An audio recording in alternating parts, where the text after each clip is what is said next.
अच्छा, अब हम लोग क्या करते हैं कि इस जो हम लोगों ने क्यू इम्प्लीमेंट की है इसको हम लोग कमेंट कर देते हैं।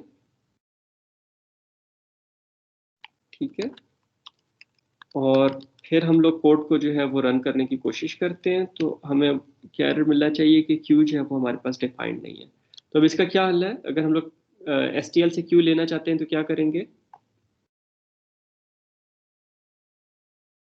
ये हेडर फाइल डाल देंगे क्यू की। एक्सीलेंट।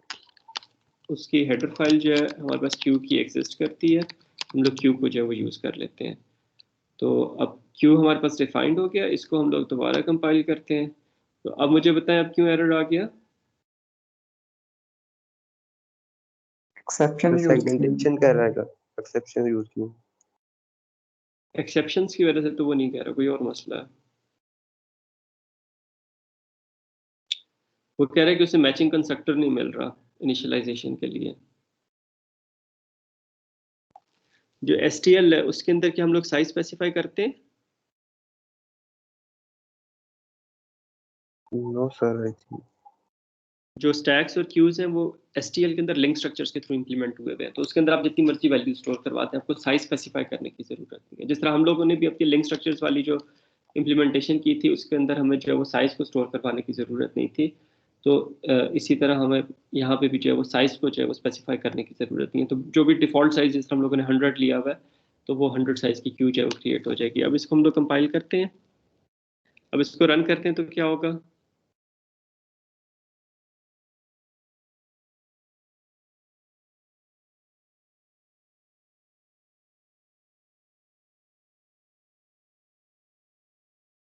हमारे पास वही आउटपुट आएगी जो पहले आ रही थी।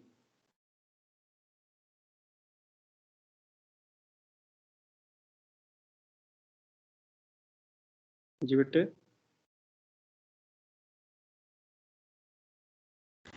Yes sir. श्योर? कोई डिसएग्री करेगा?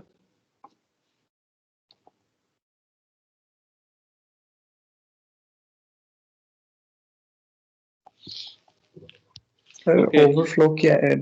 सर ओवरफ्लो का एरर तो नहीं आएगा, ये हमारे पास वैल्यूज हैं वो हमारे पास क्यू में पुश हो जाएंगी। लेकिन जब क्यू को एम्प्टी करने के बाद हम लोग पॉप कर रहे होंगे, तो क्या ये चीज़ काम करेगी एसटीएल में? हमारा इसको प्रोग्राम जो एम्प्टी बेसिकली करना यहाँ पे पड़ेगा। टर्मिनेट कर जाएगा। ठीक है, उसने टर्मिनेट नहीं किया, लेकिन आप देखें कि उसका एक काइंड ऑफ लग रहा था कि किसी इनफाइनाइट लूप टाइप के अंदर जो है वो हमारे पास चला गया है, और उसका अनएक्सपेक्टेड सा बिहेवियर था, अल्टीमेटली इट क्रैश ना। तो हम लोग जो है वो यहाँ पे जब एसटीएल यूज़ कर रहे हैं तो पॉप करने से पहले हम लोगों ने चेक कर लेना है कि हमारे पास जो क्यू है वो हमारे पास एम्प्टी तो नहीं है। तो अगर हमारे पास क्यू जो है वो एम्प्टी है, तो फिर हम लोग जो है वो क्या करेंगे कि उससे पॉप नहीं करवाएंगे। अगर एम्प्टी नहीं है तो उससे पॉप करवा लेंगे, तो ये एरर हमारे पास यहाँ पे जो है वो हैंडल हो जाएगा। अब जब हम लोग इसको कंपाइल करके रन करते हैं तो now it should work fine. ठीक है, तो अब हमारे पास जो एक्सपेक्टेड बिहेवियर था वही आ गया। इसने वन को भी क्यू के अंदर पुश कर दिया, क्योंकि अब इसके अंदर हमारे पास क्यू का साइज जो है वो हमारे पास 4 नहीं है, वो इनफाइनाइट काइंड ऑफ हमारे पास साइज है। और जब हम लोगों ने वैल्यूज़ को रिमूव किया तो जिस ऑर्डर में हम लोगों ने वैल्यूज़ को पुश किया था उसी ऑर्डर में वो वैल्यूज़ रिमूव हो गई। और जब हमारे पास स्टैक एम्प्टी हो गया, फिर हम लोगों ने स्टैक को पॉप करने से पहले चेक कर लिया कि हमारे पास स्टैक एम्प्टी तो नहीं है। अगर हमारे पास स्टैक एम्प्टी था तो फिर हम लोगों ने पॉप का फंक्शन कॉल नहीं किया। और स्ट्रिंग के लिए भी इसने हमारे पास इसी तरीके से जो है वो काम कर लिया। जी बेटे, यहाँ पे कोई क्वेश्चन हो आप लोगों का? अच्छा, अब मुझे ये बताएं कि हम लोगों ने वैल्यूज पुश की हैं, तो अगर मैं एस डॉट फ्रंट कॉल करूं तो क्या डिस्प्ले होगा?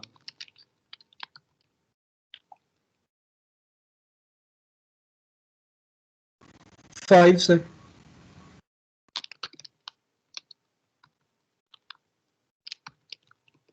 ठीक है, और अगर मैं एस डॉट रेयर कॉल करूं तो फिर क्या होगा? रेयर का इसके अंदर फंक्शन नहीं है। वन। इसको रेयर को इसने जो है वो बैक जो है वो कहा हुआ है, तो क्या डिस्प्ले होगा? बैक पे क्या होगा?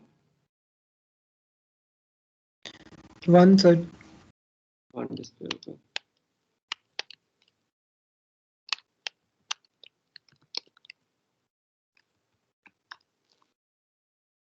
तो हम लोगों ने वैल्यूज पुश करवाई, तो हमारे पास फ्रंट पे जो है वो 5 आ गया, बैक पे हमारे पास 1 आ गया। तो इसका मतलब हमारी जो इम्प्लीमेंटेशन है उसके अंदर भी हम लोग क्या करेंगे कि रेयर की बजाय इसको क्या कह देंगे, बैक कह देंगे, ठीक है।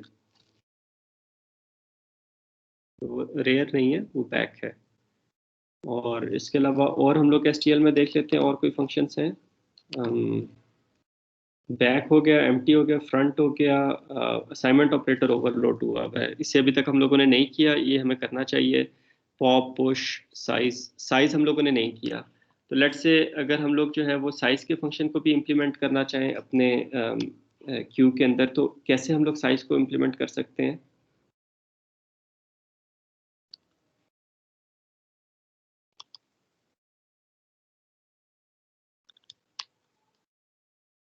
जो स्टैक था उसके अंदर अगर हम लोग साइज को इम्प्लीमेंट करते तो that would have been easy ना।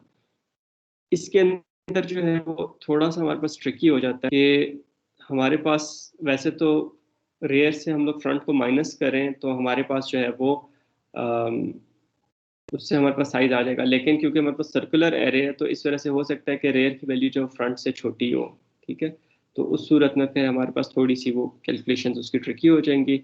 तो हम लोग जो है वो इसके अंदर एक और हम लोग वेरिएबल ले लेते हैं, let's say number of elements, ठीक है। तो अभी हमारे पास जो है वो क्यू के अंदर कितने एलिमेंट्स हैं, तो कंस्ट्रक्टर में हम लोग जो है नंबर ऑफ एलिमेंट्स को 0 कर देते हैं, ठीक है। और फिर हम लोग क्या करते हैं कि पुश के अंदर नंबर ऑफ एलिमेंट्स को प्लस प्लस कर देते हैं।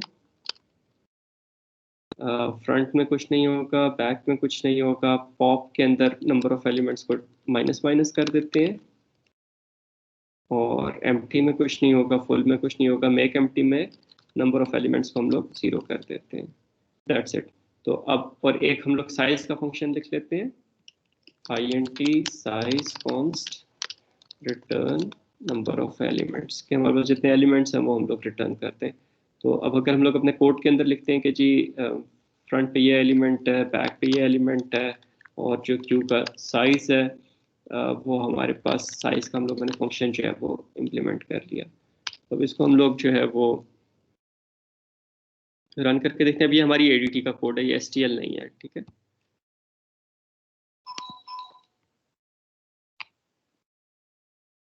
तो साइज हमारे पास 7 आ गया कि हमारे पास 7 एलिमेंट्स जो हैं वो क्यू के अंदर जो है वो पड़े हुए हैं। तो ये साइज का इम्प्लीमेंट कर लिया हम लोगों ने फंक्शन। ये साइज का फंक्शन आपने जो हम लोगों ने स्टैक की जो ADTs इम्प्लीमेंट की थी उसके अंदर भी आपने साइज का फंक्शन जो है वो इम्प्लीमेंट कर लेना है, ठीक है।